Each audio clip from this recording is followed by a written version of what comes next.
It is time for Daniel and the Deacon's Den. Good morning, Deacon Dan Brahier.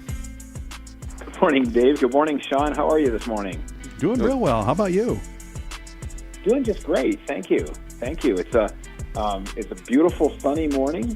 Although a lot of fog this morning. It was weird. It was one of those days where you wake up and you're on a dense fog advisory, and you look out the window. There's not a spot of fog out there, so you wonder, where is it dense? But yeah, it should be burning off here pretty soon, which is great. Yeah, I hope so. I'm out in Assumption. I'm out in Swanton at Holy Trinity Catholic Church out here, and believe me, the fog's out here. It was out here badly when I was driving in, so it was hanging out in Swanton. Wow, that's interesting. Yeah. Okay. Just depends on where you are. Huh? That's it. It's all that flat farmland, you know. Right. Now, Deacon, I hear that there's an interesting coincidence between today's Saint Feast Day and what's going on in your parish. Can you tell us a little bit about that? Yeah, I will tell you about that. It's funny because Bishop Thomas would say there's no such thing as a coincidence. It's always a God incidence. And I'm sure that it is, how all these pieces came together. But today is the memorial of St. Robert Bellarmine. And so I find him to be a really fascinating saint. Little background there. He was born in Italy in the 16th century. And when he was born in, I think it was 1542, he was born, of course, in the beginning stages of the Reformation. And so all of the heat of the church and the changes was going on, and he became a Jesuit priest, and he was most known for defending the faith. And so he wrote a lot. He became a doctor of the church. He actually wrote two different catechisms. There's sort of a short catechism and the great catechism for teaching the faith. So here's an example for the two of you. What comes to mind when you hear, "Why did God make me?" To know him, to love him, and to serve him. Exactly. Did you know that phrase came from St. Robert Bellarmine? No, I did not know that. I know it came from it was in the Baltimore Catechism. I know that. Exactly. Yeah.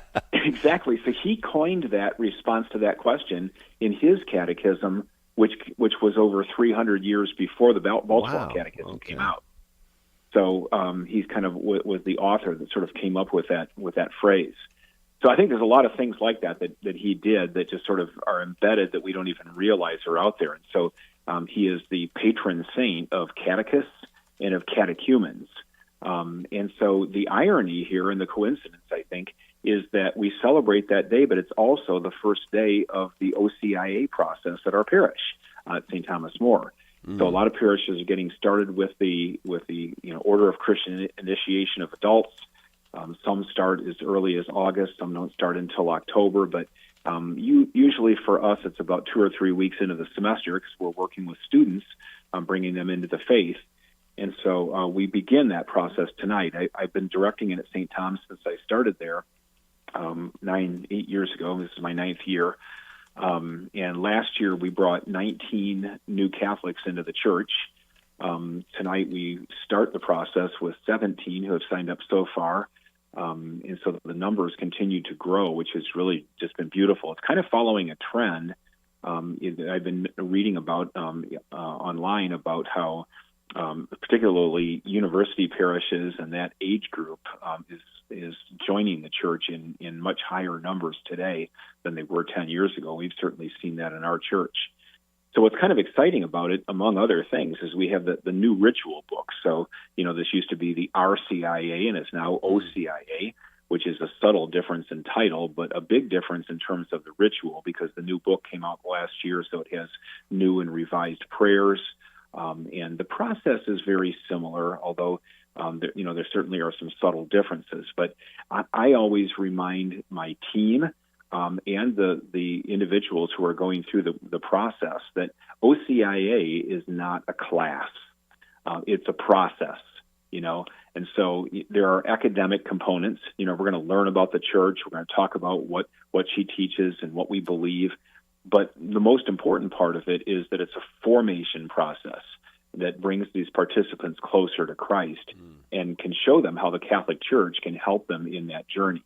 And so I always tell them, even in the event that at the end you were to say, I don't think I'm ready to become Catholic, at least yet, if you got closer to Christ through the process, everybody wins, And so for some people, this is a 1-year process. For some people, it's a multi-year journey where they may end up having to, come back and do OCIA again in a different parish or at a different time. So that the process, what I think really makes it rich is the different entry points that people have for the process. So we have some that are not baptized and are really kind of starting from sort of ground zero. We've got some that have already been baptized, maybe as Catholic or maybe not Catholic. And we have others who are already Catholic and receive Holy Communion, but they've never been confirmed. And so you get all of those people together in a room with their sponsors and the team. For us, that's going to be probably, somewhere around 40 or 50 people that will be gathering together, and they've got this huge difference in their backgrounds, And so we kind of head all in the same direction so that we administer all of these sacraments at the Easter Vigil in April. And so we've got this 8-year process, and again, trying to get out of that mode of thinking that this is a class that they're taking, because it really is not. So the first couple months here, we're in this inquiry phase. We call all of our participants seekers because they're seeking the faith. And around the time of Thanksgiving, they go through this rite of acceptance and welcome. And that's the point at which they're officially going to be known as candidates and catechumens. And the word catechumen always scares them, but it's an ancient word. The first century, the apostles used that word. Catechumen is an ancient word that means the person who is preparing for baptism. And so you're either preparing for baptism or you're already baptized. So you're either a catechumen or you're a candidate for full communion with the church. And so there's no set curriculum per se for OCIA. Each parish kind of creates a process that's appropriate for their clientele. And so we kind of look at it and we say, okay, we're a university parish. We have mostly students. So the vast majority of people who are in my process here are somewhere between 18 and 23 years old. So we're going to make it appropriate to them. We're going to give them time off at Christmas and during spring break and so forth, because we have to use the academic calendar because that's when the students are in town. And so we kind of shape it accordingly. But it always gives me so much hope. Every year when we start this OCIA process, there's just so much hope because we see these college students that are flocking really to OCIA. They're looking for something deeper. They're looking for a closer relationship with God, and they really want to engage in the church. And so I think it's an exciting time. It can be exhausting at times, but it's definitely exciting.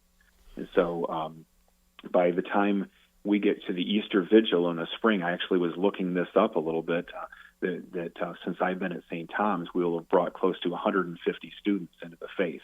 And so the Catholic Church is alive and well at St. Thomas More and in this OCIA process. And so I'm excited for all of the parishes as we launch it this year. But a bit of irony to the fact that the day we're launching it is the same day that we're celebrating the patron saint of catechists and catechumens in St. Robert Bellarmine. Yeah, and the author of To Know, Love, and Serve God. I love that. I did not know that. Obviously, we all know the answer to that question, thanks be to God, because of the Baltimore Catechism. Now, I'm not a canon lawyer, and I don't know canon law as well as I should, but I think somewhere in there it must said, thou shalt every 10 years change your acronyms. RCIA becomes OCIA. Back in the day, I did CCD. Now it's PrEP. Before that, I mean, literally, we're changing acronyms every 10 years, and it must be a good thing. Yeah, I think so. It's interesting how the books that we use, the ritual books we use in the Catholic Church, have evolved over time, and they go through these subtle changes of titles. And a lot of the books that originally were called ritual books, or the rites, became orders. So the rite of baptism became the order of baptism. The rite of Christian burial became the order of Christian burial. So if nothing else, one of the things that helps me to remember is which one is the newest and which is the older. I think it helps to sell books. And the acronyms are a better descriptor at the end of the day of what we're doing. But it is interesting. We like to change those acronyms, that's for sure. Definitely. Deacon Dan, thank you so very much for joining us this morning. You're welcome. It's been my pleasure. I hope you guys have a great week and weekend.